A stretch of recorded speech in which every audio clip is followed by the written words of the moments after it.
Anna woke up. Fidel was by her bedside. "I will run again," she told him. Then her eyes closed. Anna was born in a small town in the east of Cuba. She was a happy child, and from an early age she loved running. Sports were important to her family, and they were important to Cuba too. The Cuban government wanted to produce the best doctors, the smartest teachers, and the strongest sports players in the world.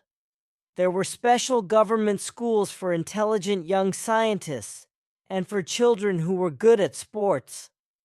By the time she was 10 years old, Anna could run very fast. Soon she was winning races, often without shoes. She wanted someone from a government sports school to see her. Anna knew that only Cuba's best students were chosen, so she practiced hard every day. At last, she heard the news that she was waiting for. At 13, she had a place at a government sports school. "If I work hard," she thought, "I can be the fastest girl in Cuba." The other children at Anna's new school were tall and strong. But Anna's body was changing. She stopped growing taller and started growing fatter. She felt heavier too, so she practiced less often.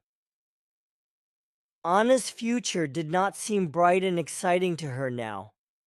But when Anna's school asked her to leave, she thought very carefully. She realized that she loved her school and her life there.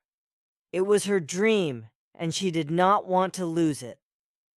Luckily, Blas Beato, one of Cuba's most famous running teachers, knew about Anna. She was heavy, but she was strong and fast. Beato could see that. "Try the 400-meter race," he said. "I think you can be the best." It was not easy, but with Beato's help, Anna quickly became thinner.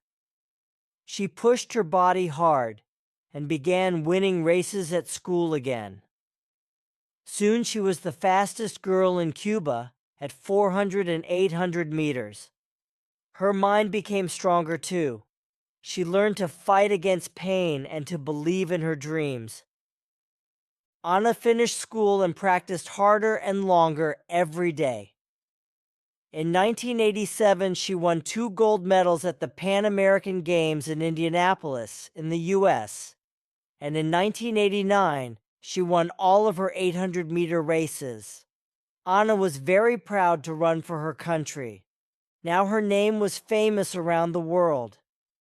4 years after her double gold medal success in Indianapolis, Anna was ready to run again in the Pan Am Games. These races were very important to Anna because the Pan Am Games were coming to Cuba. She was Cuba's most famous runner, and her country was watching her. Anna's races were fast and exciting. She ran faster than the other runners in the 400 and 800-meter races, 2 more gold medals. Anna looked up at the crowd. Thousands of happy Cubans were calling her name and smiling. Anna turned and walked slowly toward her country's president, Fidel Castro. Then she took one of her medals and placed it around Castro's neck. It was her way of saying thank you to Cuba, her country. She felt proud of the past and excited about the future. But early the next year, Anna's dreams were destroyed before they started. On January 23, 1993, Anna was washing some clothes. She was washing in the Cuban way, in a large bowl on top of a stove. She carefully added a little alcohol to the washing to make the clothes fresh and bright. But some alcohol fell onto the stove. In seconds, fire covered Anna's body. She moved away from the stove and tried to pull her sweater off, but the fire quickly reached her skin. Anna's body burned with heat and pain. She fell heavily to the floor. The doctors at Havana's Hermanos Amejeras Hospital worked hard to save their famous patient. People all over Cuba listened carefully to the radio news. Anna's friends and family hurried to her bedside. Bad burns covered 38% of Anna's body, and she was close to death. A few days later, Anna woke up. Fidel was by her bedside. "I will run again," she told him. Then her eyes closed. Anna spent 5 long months in the hospital. Slowly, she became stronger. First, she began walking around her room. Sometimes she cried with pain and sadness. "You must rest," her friends told her. But Anna did not listen. Every day she walked a little farther. She refused to stop fighting. Only a month after her accident, Anna began walking around inside the hospital. After 2 months, she was running up and down the hospital stairs, 15 floors. Next, she asked for an exercise bike in her hospital room. The doctors could not believe their eyes. Ana Quiro was winning again, winning against pain. "If I don't run again," she said, "I will die."